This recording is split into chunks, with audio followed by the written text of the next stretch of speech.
అందరికీ నమస్కారం. ఎక్కడైనా రాజకీయాలంటే అభివృద్ధి, సంక్షేమం, శాంతి భద్రతలు పరిగెత్తించినట్టు ఉండాలి.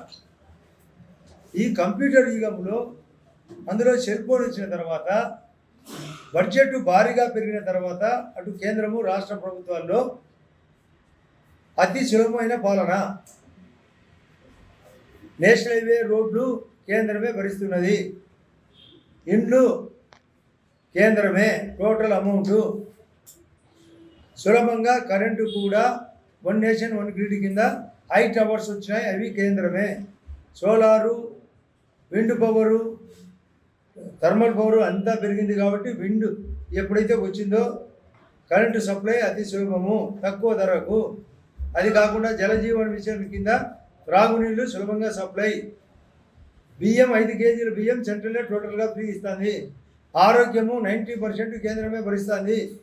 అది కాకుండా ఎడ్యుకేషన్ 90% కేంద్రమే భరిస్తుంది. ఇండస్ట్రీ రాయితీలు కేంద్రమే భరిస్తుంది.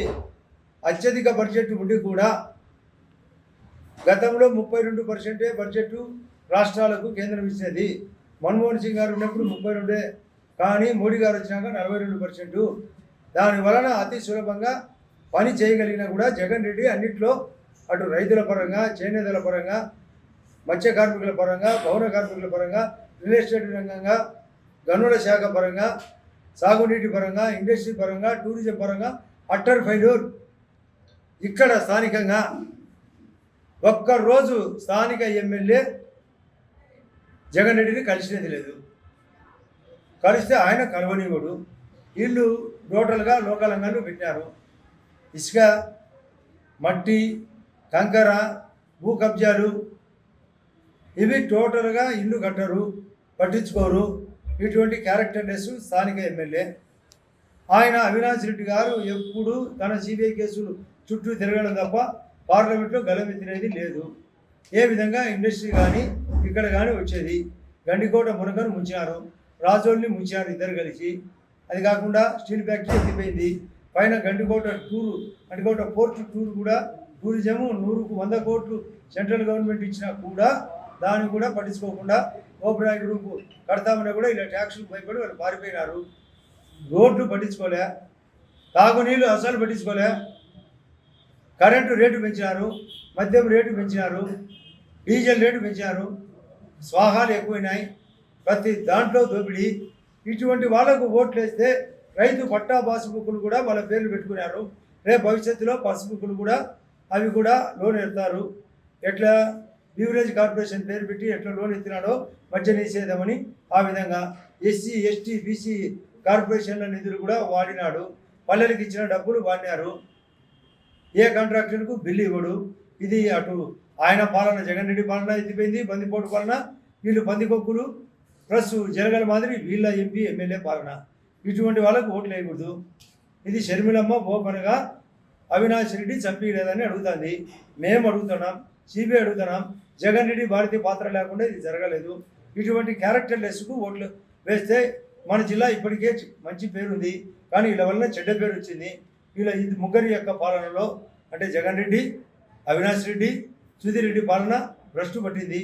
తర్వాత రాజ్నాథ్ సింగ్ గారు సెంట్రల్ డిఫెన్స్ మినిస్టరు 5వ తేదీ నాడు పొద్దున 11 గంటలకు మొన్న ర్యాలీ సక్సెస్ అయింది కాబట్టి ఎర్రగుంటలో ఏర్పాటు చేయమని చెప్పినాను. దానికి వాళ్ళు అంగీకరించారు. 11 గంటలకు ఒక సభ ఉంటుంది, 1 గంట పాటు. 5వ తేదీ, ఇది ముఖ్యమైన పాయింట్, 5/5/24 ఉదయం 11 గంటల ప్రాంతంలో central defence minister Rajnath Singh గారు ఎర్రగుంట్ల జమ్మలూరు కాన్స్టిట్యున్సీలోకి 11 గంటల ప్రాంతంలో ఉండి 1 గంట పాటు బహిరంగ సభ ఉంటుంది. ఇది మీ ద్వారా అందరికీ పోయే ఏర్పాటు, మా సోషల్ మీడియా ద్వారా అందరికీ ఏర్పాటు చేస్తున్నాం. అది కూడా ఎండ టైం కాబట్టి ఒక సభ మాదిరి పండాలు చేసి దాని యొక్క ఏర్పాట్లలో కార్యక్రమం విజయవంతం చేయమని అందరినీ అప్పీల్ చేస్తున్నాం. నేను ఎన్ని నిమిషాలైనా చూసుకోండి, పాయింట్ ఎత్తుకోండి. కూటమి వీళ్లకు బుద్ధి జ్ఞానం లేని వాళ్ళు మాత్రమే ఇలాంటి ప్రశ్నలు అడిగేది. కూటమిలో మేము 10+6 ఎంపీ స్థానాల్లో పోటీ చేస్తున్నాం. 7-8 తేదీలో మోడీ గారు వస్తున్నారు. అమిత్ షా కూడా పర్యటన ఉంది, రాజ్నాథ్ సింగ్ గారి పర్యటన ఉంది. వీళ్ళు సాఫ్ట్గా చెప్తున్నారు.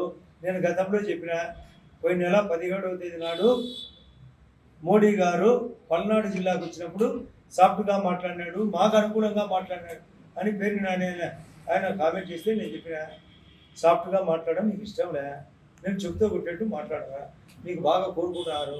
రేపు మోడీ గారు కానీ, అమిత్ షా గారు కానీ, రాజ్నాథ్ సింగ్ గారు కానీ ఓపెన్గా క్లియర్గా ఇతను సారాయి దొంగతనం చేసి అమ్మినాడని, అంటే డిజిటల్గా అమ్మకుండా, ప్లస్ ఇష్టం వచ్చినట్టు గనులు ఆక్రమించుకున్నాడని, కాంట్రాక్టర్లు సతాయించాడని, పోలవరం కట్టలేకపోయినాడని, అమరావతిని కంపులు వేపినాడని, ఏ పని చేయకుండా దోపిడీ జరిగిందని, అన్ని కార్పొరేషన్ నిధులు వాడినాడని ఓపెన్గా క్లియర్గా ఉంటూ వికసిత భారత్, వికసిత ఆంధ్రప్రదేశ్ అని చెప్పడంతోనే అర్థం తెచ్చుకోవాలా.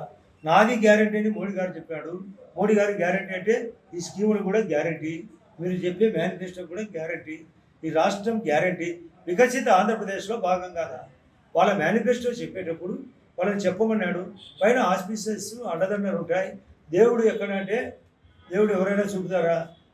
మోడీ గారి యొక్క ఆలోచన కూడా మేము కేంద్రం దేవుడి మాదిరి సాయం జరుగుతుంది. ఇది డబుల్ ఇంజన్ కావాలంటే ఇదే అర్థము. డబుల్ ఇంజన్ ప్రభుత్వం అని ఉట్టుకున్న తర్వాత, కూట వెన్న తర్వాత ఈ ప్రశ్నే ఉత్పన్నం కాదు. ఆ ప్రశ్న చేతగాని వాళ్ళు అడిగే ప్రశ్న.